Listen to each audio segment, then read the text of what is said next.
Hey YouTubers, Working Man's Pride here for the third time today. And it just keeps getting better and better. And hopefully I didn't just jinx that. So I went ahead and I took the carburetor off. You come around here, Mr. Cameraman. And I cleaned it to the best of my ability. This thing is going to need more work. I'm not going to run it for too long because I don't have an air filter on it. But I want to show y'all that it does run and drive. I got it running. It's ran on its own power. And I'm glad that the fuel pump didn't pump any fuel into it when it ran for that second or two, because the carburetor bowl was full of rust. But I got all the loose rust cleaned up, cleaned the jet out. It wouldn't have run as bad as it was. It would have clogged itself right on up. Put some gas in it, runs off its own power. So I'm going to go grab the jumper box and you're going to walk with me. And I want to jump this thing up and show y'all that it does indeed run and drive. I just pumped the tires up on it too.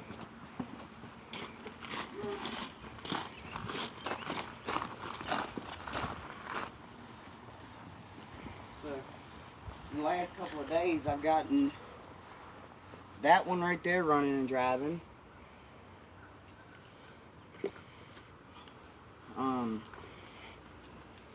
I got two up here running and driving, and I'll show you. So in all, that got me $140 off of me in a couple days. That one right there, I got it running and driving, and then I got this one running and driving. They all need, more work, but they run and drive. That's a big thing. They appear to run pretty darn good. But all three of the engines on these things, they drive pretty well, which is good. So now, we're going to do what I showed you in the diagnostics test. Except for we're using this as a way to start it. And the reason I'm using this as a way to start it, I took the battery out, and it was a brand new battery. And this exhaust melted a hole inside of it, and it was leaking acid everywhere. That's why there's all this baking soda right here to neutralize it. Because it had a brakes flathead, like I said in the first video on the walk around, and the exhaust is right below the carburetor bowl. Don't ask why. It's never given anybody any issues, but it's not over here, like on these overhead valve engines.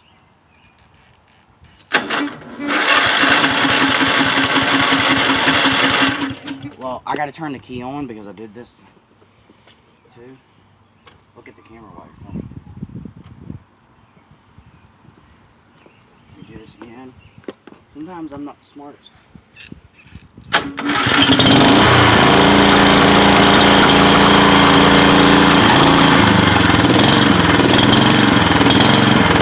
it is surging a little bit, obviously a lot, but I don't care. I'm showing y'all that it does run and drive on its own.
y'all probably want to see me turn the blades on, but let me tell you something. The deck belt, well, part of it's up there in the road from when I drove up there before filming this video, and that's the way the deck belt was when I got it. I picked it out from in between the engine and the back seat.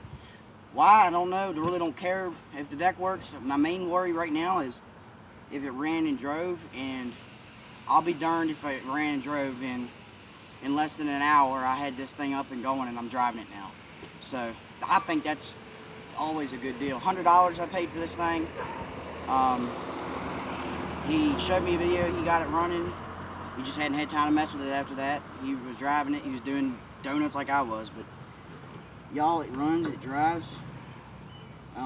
The main part is out of the way, figuring out if it runs and it drives, but it does. Obviously, I can't go straight all the way when I push both of these forward, so there's something alignment-wise, I guess. So I kind of have to push one because it's trying to always turn this way. Probably tire pressures, PSIs, I don't know. But like I said, it runs and drives. We'll figure all that out later. But I want to thank y'all for watching, and take her easy.